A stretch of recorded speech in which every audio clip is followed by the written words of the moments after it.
स्वागत है दोस्तों। आज के इस प्रैक्टिस सेट में आपको हिंदी साहित्य के बहुत नए और महत्वपूर्ण प्रश्न मिलने वाले हैं। ऐसे प्रश्न जो चलताऊ किस्म के आपको देखेंगे ऑब्जेक्टिव बुक्स में मिल जाते हैं, उनसे काफ़ी अलग, यानी शुक्ल जी, बच्चन सिंह, इन सारे लोगों की किताबों से चुने हुए प्रश्न जिनकी अब संभावनाएं काफ़ी बढ़ रही हैं परीक्षाओं में आने की। तो ध्यान से देखिए, सभी परीक्षाओं के लिए उपयोगी प्रैक्टिस सेट है। शुरुआत करते हैं। पहला प्रश्न है, पद्म सिंह शर्मा को द्विवेदी युग के अंतर्गत एकमात्र ठीक ठिकाने का आलोचक किसने कहा है? ऑप्शन है आचार्य रामचंद्र शुक्ल, डॉक्टर नगेंद्र, रामविलास शर्मा, बच्चन सिंह। तो इसका सही उत्तर है डॉक्टर बच्चन सिंह। पद्म सिंह शर्मा को द्विवेदी युग के अंतर्गत एकमात्र ठीक ठिकाने का आलोचक डॉक्टर बच्चन सिंह ने कहा हुआ।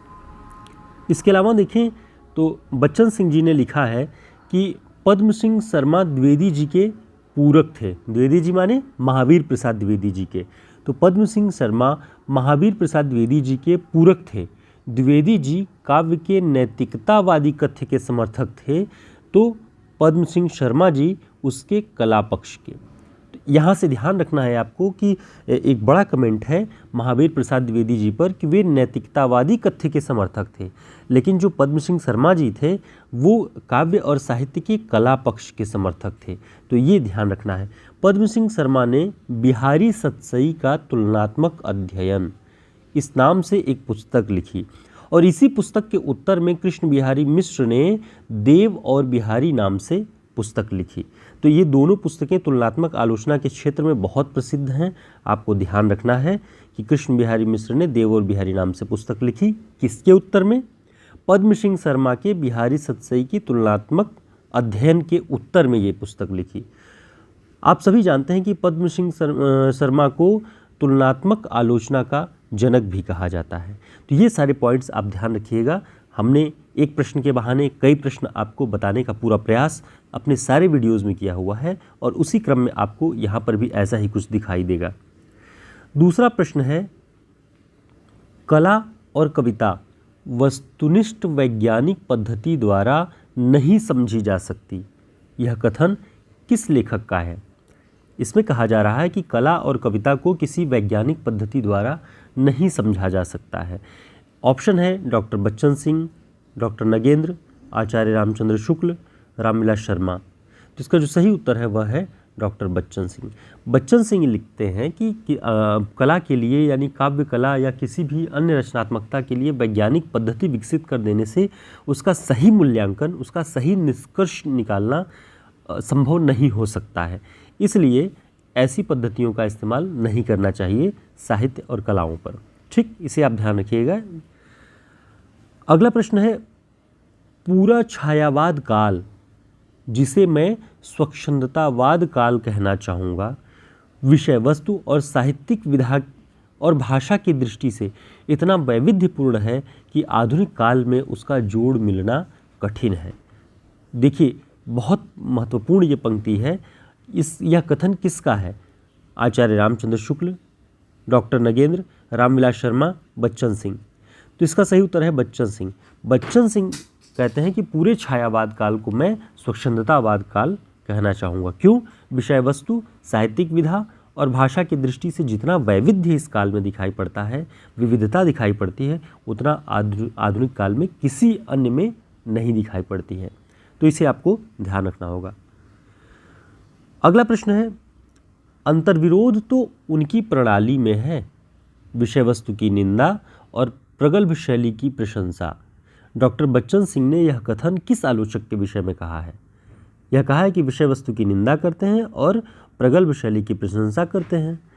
कौन है ऐसे? ऑप्शन है आचार्य रामचंद्र शुक्ल, डॉक्टर नगेंद्र, रमेश कुंतल मेघ, रामविलास शर्मा।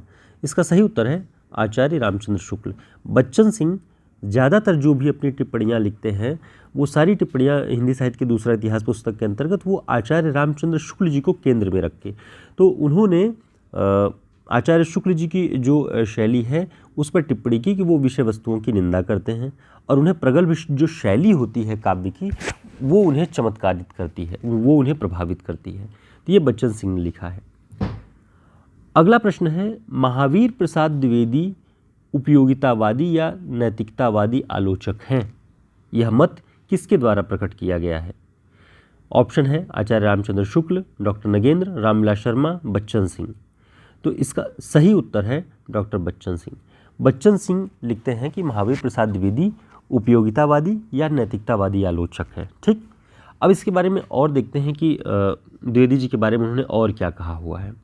उन्होंने लिखा है कि द्विवेदी जी ने रीतिवादी काव्य का जमकर विरोध किया हुआ है, क्योंकि रीतिवादी काव्य में जो नायक नायिका भेद है या जो काव्य की कलात्मक शैली है, हमने ऊपर ही बात किया कि द्विवेदी जी काव्य कलाओं के उतने पक्षधर नहीं थे जितने पद्म सिंह शर्मा थे। तो ऊपर के पॉइंट को आप ध्यान रख लेंगे तो ये बात समझ में आ जाएगी कि उन्होंने रीतिवादी काव्य का जमकर विरोध किया।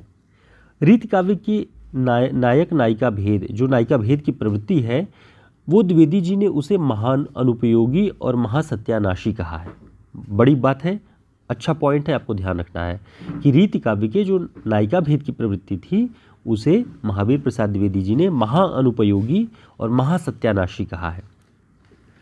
मिश्र बंधुओं के हिंदी नवरत्न की समीक्षा करते हुए महावीर प्रसाद द्विवेदी जी ने सूर, तुलसी आदि को देव, बिहारी और मतिराम से बहुत ऊंचे स्थान पर प्रतिष्ठित किया है।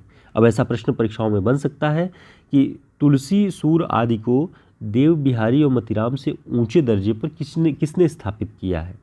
तो महावीर प्रसाद द्विवेदी जी ने। ये सारे प्रश्न आपके लिए एकदम नए होंगे। आप अगर देख रहे होंगे तो सारे प्रश्न ऐसे हैं जो कभी आपको परीक्षाओं में या अभी तक किसी पुस्तक में दिखाई नहीं पड़ेंगे, लेकिन बहुत महत्वपूर्ण है। जिस तरह से परीक्षा का पैटर्न बदल रहा है वो आपके लिए उपयोगी होगा। ऐसे तमाम प्रश्न, ऐसे तमाम नोट्स आपको हमारे इस हिंदी साहित्य के शॉर्ट नोट्स में मिल जाएंगे, जिसका आप PDF भी प्राप्त कर सकते हैं या इसका प्रिंट बुक भी ऑर्डर कर सकते हैं हमारे इस नंबर पर संपर्क करके। उत्तराखंड की परीक्षा हो, बिहार की, चंडीगढ़ की, जितनी भी TGT PGT की परीक्षाएं हैं, साथ ही असिस्टेंट प्रोफेसर की परीक्षा, सब के लिए ये बहुत उपयोगी नोट्स हैं। आप चाहें तो हमसे संपर्क करके इस नोट्स को ले सकते हैं। आगे देखते हैं बच्चन सिंह के अन्य महत्वपूर्ण कथन। बच्चन सिंह के अन्य महत्वपूर्ण कथन हम देखते हैं कि वो क्या कहते हैं। मिश्र बंधु विनोद और हिंदी नवरत्न, इन दोनों ग्रंथों में आलोचना के नाम पर कवियों का परिचय ही मिलता है। जब भी पूछे यह पंक्ति किसकी है, बच्चन सिंह। द्विवेदी जी ने गद्य का परिष्कार किया, किंतु उनका गद्य का आदर्श नहीं बन सका। अब देखिए, द्विवेदी जी पर बड़ी टिप्पणी है, इसलिए आपको ध्यान रखना होगा कि ये टिप्पणी बच्चन सिंह कह रहे हैं कि उन्होंने गद्य का परिष्कार तो कर दिया, लेकिन उन्होंने जो गद्य लिखा वो गद्य का आदर्श नहीं बन सका।